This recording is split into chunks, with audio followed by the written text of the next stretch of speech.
because they're scared. Let's find out what it is, not, hey, we think that something demonic is going on in this place where we do events 3 times a year all of a sudden, Yeah, So, absolutely. And one of these places is local to us, and it's like, you just basically sit there and shake your head and go, okay, whatever. But, it makes you wonder what suddenly made them change their stance on stuff. Was it network? Or is it really true that this has happened? So I'm thinking maybe it's a little of both. Yep, I agree with you there. I think it's whatever makes good TV.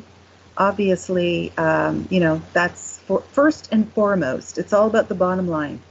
Well, as somebody coined the term, paratainment. Yeah, exactly. Totally agree. So it just makes you wonder. But well, I don't know. Can you answer this question in 4 minutes? Or not 4? Let's see. We got more than 4 minutes. How did you get involved with Paranormal Survivor? Or Paranormal Survivor? Well, I was contacted actually by the media company who was looking for cases, and this is during season 1. And so I threw a couple of cases their way, was interviewed for some of them, and then was contacted and asked if I wouldn't like to be involved in a different way. So that in a nutshell, and that's less than 4 minutes. Well, you can elaborate a little. I mean. You know what? I often think that maybe they just saw something different in me, or maybe I interviewed in a specific way. Maybe I spoke a little bit with authority on something that maybe tweaked their interest or piqued their interest. And I think that in a nutshell is how it all happened. I think it's because that you're not soft-spoken, but you're not harsh. Right. That could be. And you don't have an accent that's going to make us go, huh? Because there's some people who are on TV where they definitely need subtitles to know what they're saying. I agree. I totally agree with that. That's true. And so you have the Midwest accent without being in the Midwest. Oh, I like that. Okay, I'm going to put that in my repertoire. Well, think about it. Most big newscasters, if you ever listen to them, Walter Cronkite, whatever, he was from the Midwest. Yeah, that's true. So all these people that do all this stuff are usually from this area, and the area that I live in. But when I tell people I'm from Baltimore, they look at me and go, "No, you're not. You don't have the accent." There you go. Just wait. The words come out, and then you know that I'm actually from there. But now I don't have the accent, but I have a deep voice. Yeah. I'm not the best thing for TV, and maybe not for radio either. But I don't know. I think you're pretty good. And Brenda says that you're easy to listen to, and a great radio voice. Well, that's very sweet. Thank you. I get that from my dad. My dad was in radio for years. Oh, really? Yep, absolutely. Imagine that. There in Ontario? Yeah, as a matter of fact, in Ontario and in Quebec, because I was actually born in Montreal. Oh, wow. That's right. I knew that. I don't know why I acted like I didn't, because I do. So. Yeah, my dad was in radio actually in Welland, Ontario for a very long time, and then in Quebec City. And so how long have you lived where you live in the area that you live in now? 33 years I've been in Ontario. My husband was actually transferred from Montreal about 2 weeks after we got married. He was transferred to Toronto. So we packed up our apartment that we just moved into and moved into another apartment, and I was very young. But you know what? I've never really looked back. I miss Montreal, but after 33 years, I'm getting kind of used to Ontario. Oh, yeah. You're like me. Ron moved me here about less than a month after we got married, and been in Kansas City area for 35 years. Amazing, right? Mm-hmm. Would you ever go back? Back to Baltimore? No, but No. I am willing to leave Kansas City. Right. Huh? Don't know. Well, guess what? We're at our first commercial break. I want everybody to go. It's a 3-minute break, so go enjoy. Come back. You're listening to WBHM Digital Broadcasting out of Birmingham, Alabama, and we'll see you in a few. You're listening to WBHM Digital Broadcasting, the best in paranormal talk, only on Paranormal Experience Radio, broadcasting live out of Birmingham, Alabama.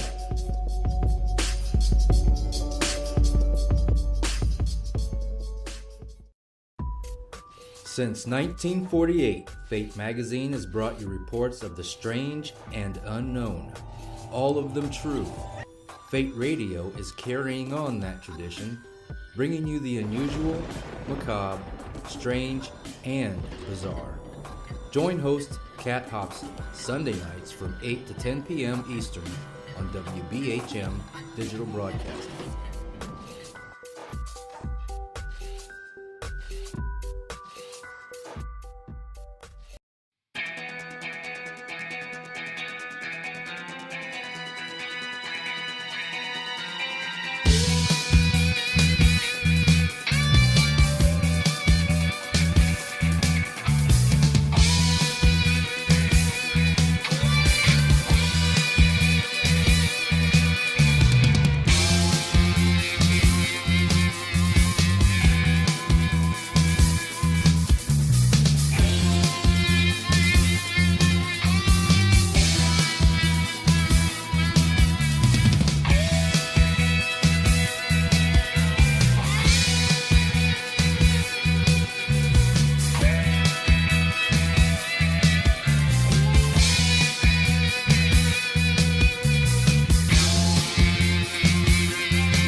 Oh, come on. I'm Southern, but... Nope. That'll do. Hello.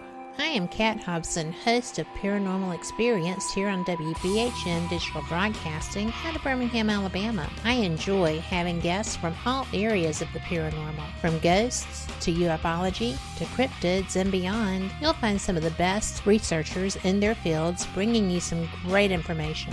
Join me on Wednesday nights from 8 to 10 p. Eastern here on WBHM Digital Broadcasting.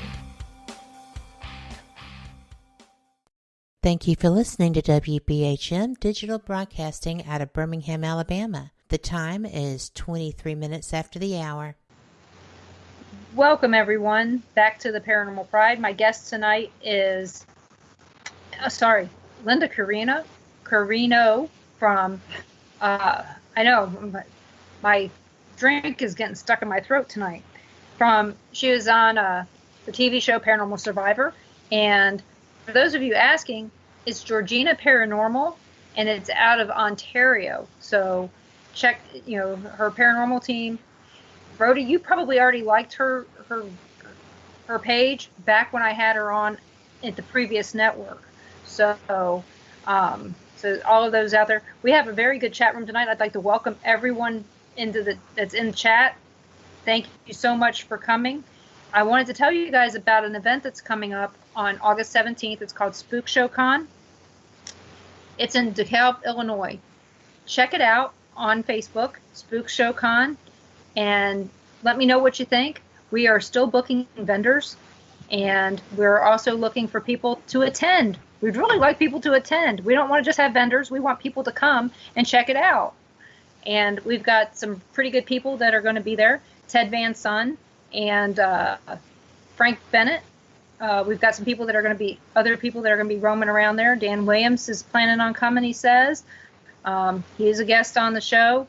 Kelly McCarville is giving away free reading to anybody who signs up to attend or go to the paranormal investigation on Saturday night.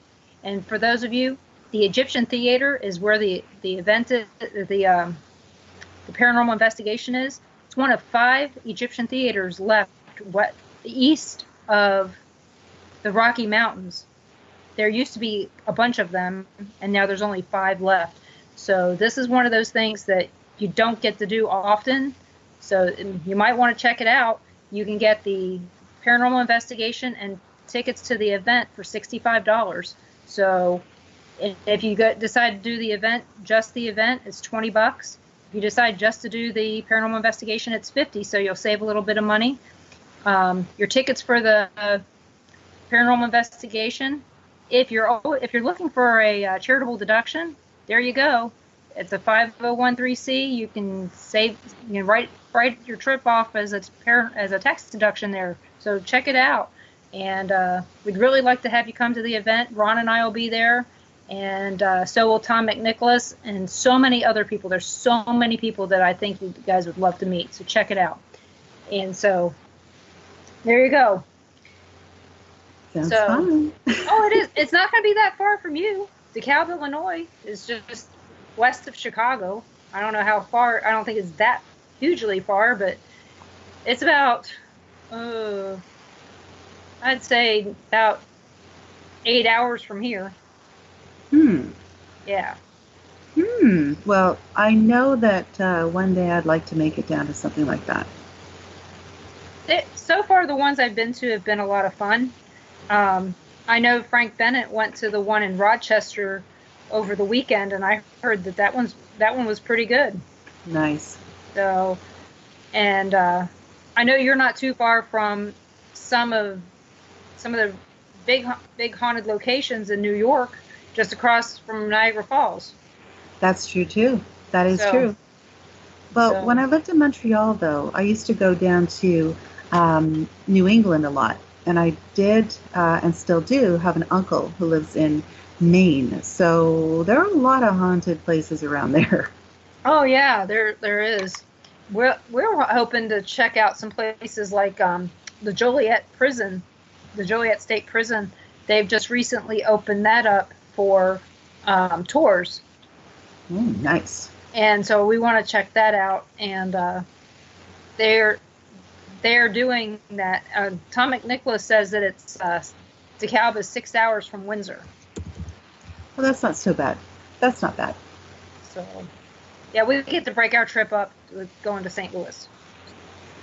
So, well, I did have a friend who lived in Kansas City, so I was going to go this fall and visit, but they moved.